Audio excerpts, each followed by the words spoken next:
Palantir stock has been one of the darlings of the stock market this year. They have skyrocketed from a little under $6 per share to over $135, literally turning early believers into millionaires.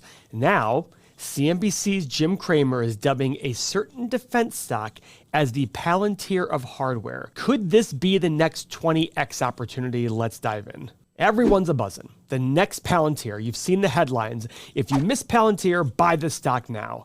Media guys like Dan Ives are saying the tech rally is just getting started. And even Jim Cramer, in his infinite wisdom, sarcasm, throwing around predictions. Now, don't get me wrong. Palantir has absolutely skyrocketed. But every time a stock pops, here comes the hype train trying to sell you the next one. Today, we're going to dig into defense tech stocks because that's what's being called the next Palantir. Does it have the contracts? Does it have the margins? Does it have the runway of growth that justifies this next Palantir? Or is it just another story stock that's riding a wave? So let's break it down in the everything money way through principle-driven investing logic, not feelings. Let's get into it. So why are people chasing the next Palantir? Extremely simple. Because Palantir exploded. This thing went from $587 or so to over $135 per share. That is well over a 20x return. And when people see that, when they see that kind of run, they start thinking, man, what if I caught the next one? Guys, it's just a form of FOMO. They missed out on one, they want to find the next. Guys, even when Palantir went from $45 a share down to $587, it was still growing. The company was growing. The company was becoming more profitable.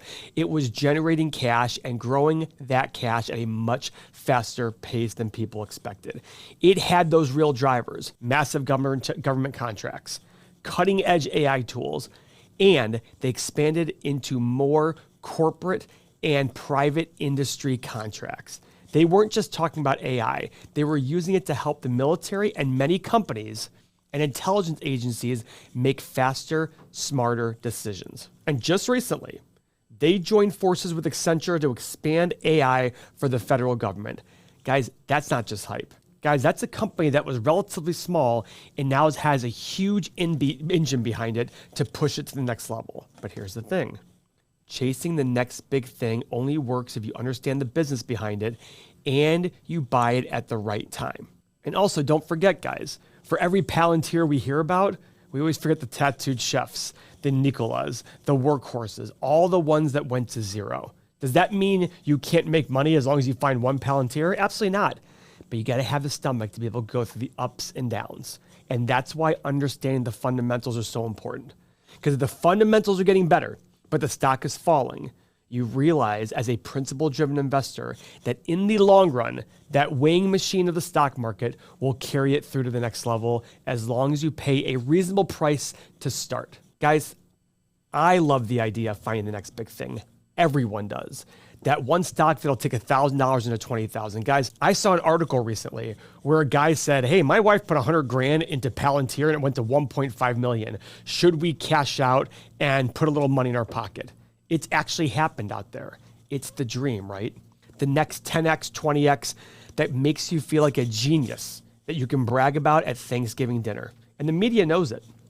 Analysts, YouTubers, even Jim Cramer, they throw out names every week. This is the next Tesla. This is the next NVIDIA, the next Palantir. This is the next Uber. Whenever people sit there and see a skyrocketing company, you've all seen that Motley Fool ad on the internet. If you've searched anywhere having to do with anything having to do with money. This is like buying Amazon at 76 cents. You know it. We've seen it. Everyone has seen it.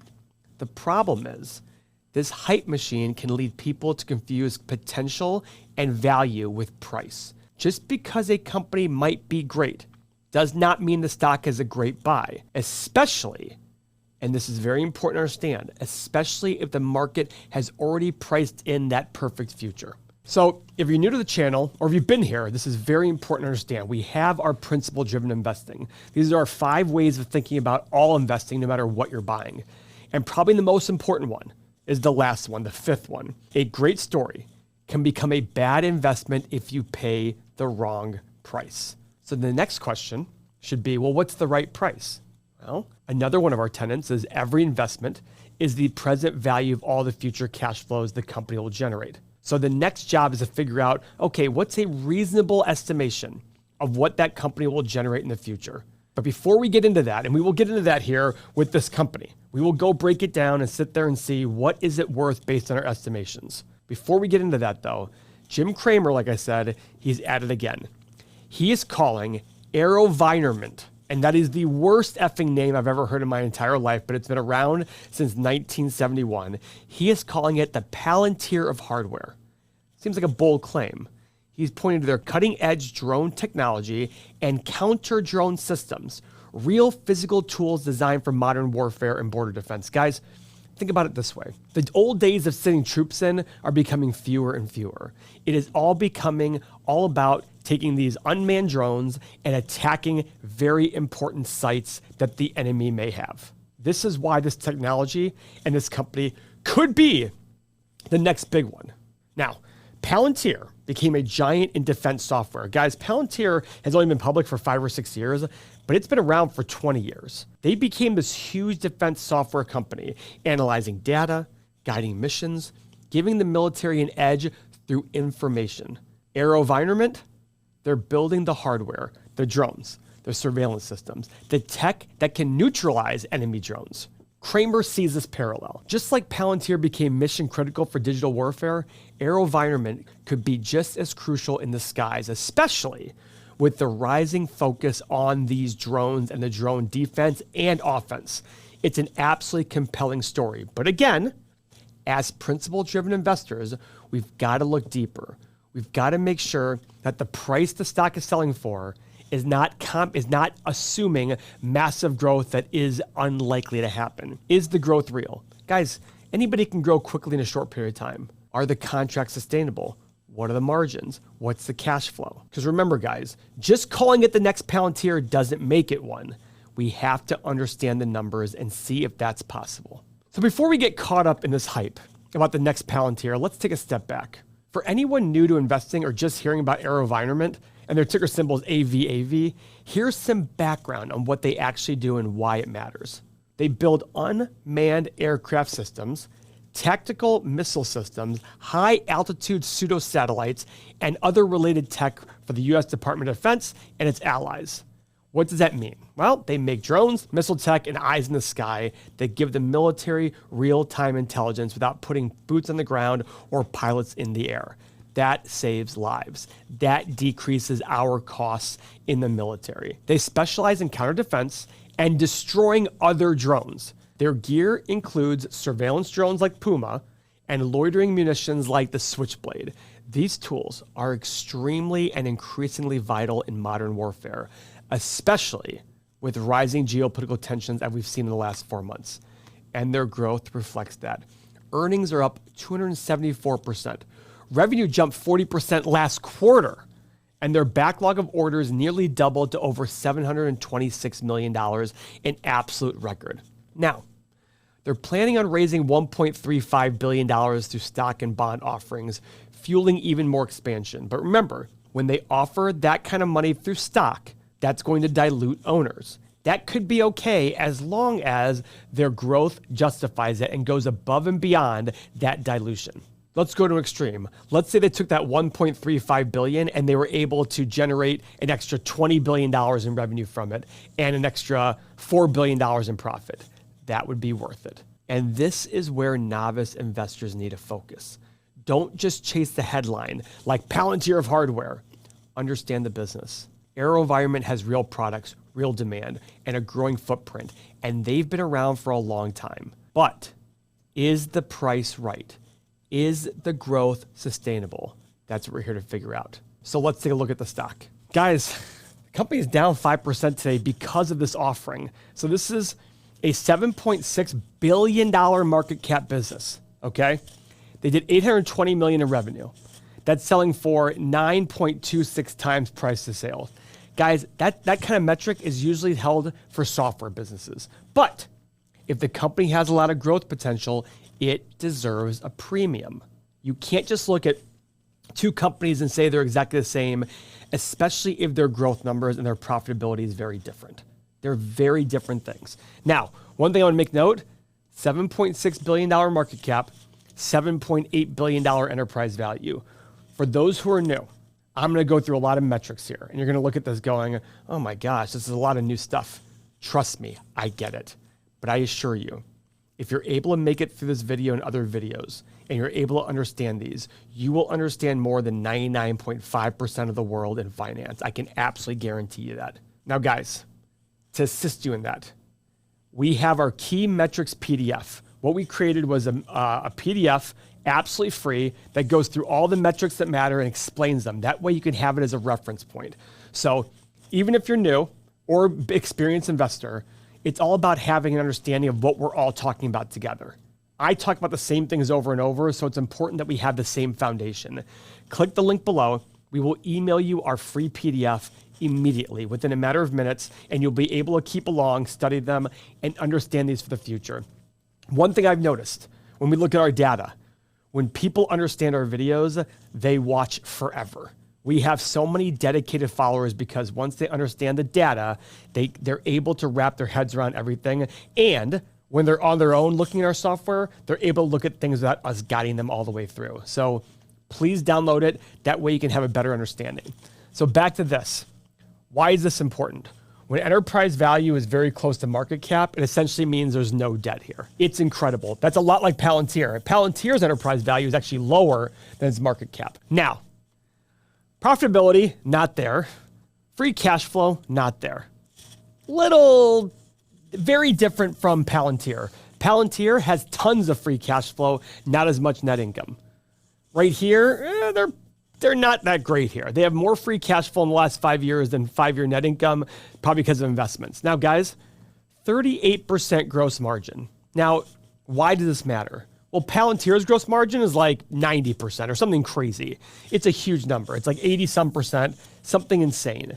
That's why software is such a great business. You have to build stuff. You build the code, it's done. Then you just replicate it. But with hardware, you got to build the actual physical product. It's like this. It's like your cell phone. That costs money to build. That's what takes your gross profit even lower. Doesn't mean it's a bad business. It just means when the comparison to Palantir is made, 30% growth in this company is not as profitable as 30% growth in Palantir. If Palantir increased its revenue by 30%, 25% of that would be profit. If this company increased its revenue by 30%, only 13 or 14% would be profit. There's a big difference there. That can really matter in the long run. Now, if you're part of our community, this is your first time hearing about this company, there are no votes here on a community stock rating because it's an obscure company. I'd never heard of it before Jim Cramer mentioned it. So come in here and vote on what you'd rate the stock. Let's go check out its 8 pillars. Okay, not pretty. Not pretty at all. Growing, listen, this company's been around for 50 years and it's barely making money, if anything. Low returns on capital, increase its shares outstanding, a lot of debt. Now, this is a misleading metric because as we talked about before, they have so much cash on hand, but the problem is their free cash from the last 5 years is only 1.3 million. That's the reason why their debt looks so big, but it's really not a lot of debt. The bottom line is this 8 pillars doesn't really tell you the right stuff about the company. It's just putting a lot of fear in there. And remember, I always say the 8 pillars aren't a way of saying buy this or don't buy this. It's about telling you a story. And for this, the story is, okay, they have a hard time making money. How's that going to change? Yes, they've increased their revenue, they're increasing their income, but free cash flow is down. Why is that the case? These are the questions to ask. So we have this story. We have this future Palantir. We have this idea that drones are going to be very important in the future. Absolutely. There's no doubt about that. We're going to become less and less driven by humans operating these things in person. This is a very important thing for the world. So this company has a lot of potential. We don't know their competition. Are they alone in this space? Palantir seems to be alone in this space, but we have these numbers also. Now it's time to put them together. That's why we have the stock analyzer tool. In our stock analyzer tool, we make 3 assumptions for the future. And then we put our other assumption for revenue growth, profit margin, free cash flow, PE, and then finally, what return do you want?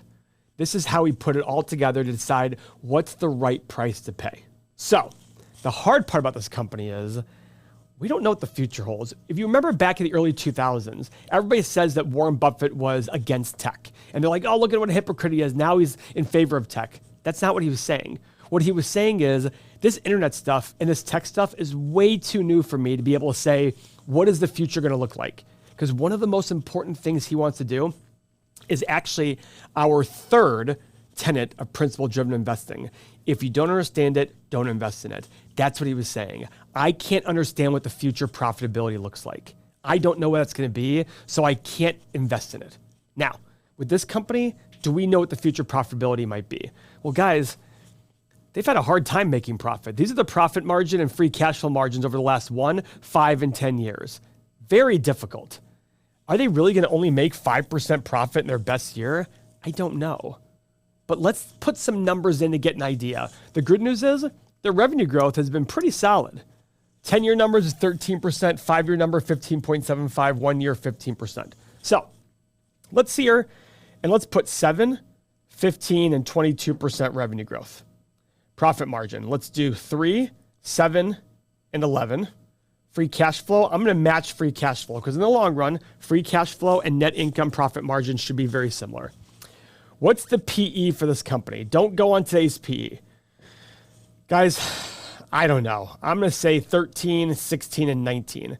Am I being too conservative? Maybe. Now, the final thing here is desired return. Guys, on these videos, I tend to put 9% in because that's about the market return, 9 or 10%. But if you're buying an individual company, you need to have margin of safety because the future is unknown, as we especially realize with this company, and we're humans and make mistakes. How do you get margin of safety? You increase your return. If you increase how much money you want to make, you just pay less money. That's how it does it for you. The less money you pay, the higher your return. The more money you pay, the less your return. So I put these generic instructions in. I hit the analyze button. The stock's currently at 270. We have a low price of 16, a high price of 240, middle price of 80. And you're going to sit there and say, oh my God, what a wide range. Yeah, because we don't know enough about this company. If you're new to the channel, you'll see on other bigger companies, it's a much tighter range. This is 15x difference between the low and the high. That's what makes this company very difficult to invest in my opinion. Now, guys, there are 7 companies that I personally picked as my own Magnificent 7 that I think are a lot easier to determine the future. And I'm putting my Mag 7 against the actual Mag 7 in a current competition to see who's doing better. So click the video on your screen to see that, to watch that video. It might surprise you what the results are. Thank you for your time.